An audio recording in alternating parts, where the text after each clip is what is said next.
Sa wakas, natimusan na rin kita. Akala ko'y hapit ang init ng Saudi, mas tagaktak palang pawis din eh. Sabayan mo pa ng Lome, ng Batangas. Gunagunang ilang araw lang ititigil din sa Pinas. At kahit singkar ang init at sobra ang pagkakabanas. Ay di aring aalis uli nang hindi makakapangain na rin. Dahil ito ang viral lumian sa San Pascual, Batangas, tara at samahan niyo ako at alamin kung bakit nga ba trending ang EA's Lomi House.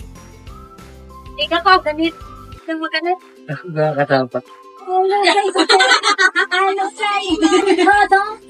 Nakagaling. Ayan! Ang Lomi ng Batangas. Anong Lomi nga rin? Double A's. Double A's? Anong tawag? A's. Hala! A's! Lomi ng Batangas! Pagkakasarap nga naman sa halagang 120 pesos, sulit na ang jumbo, good for 3 to 4 persons na. Sige, upake. Abay, wari ko'y pang akin laang.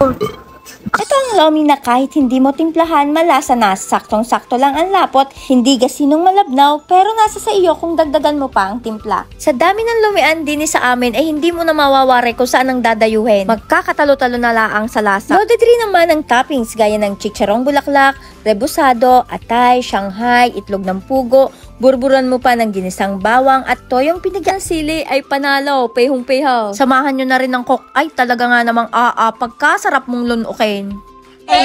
Lomi Batangas! Bakit nakalimutan ko? Kuya, hindi naman din yan. Kapogi ba na ng coke? Ayaw, nadali.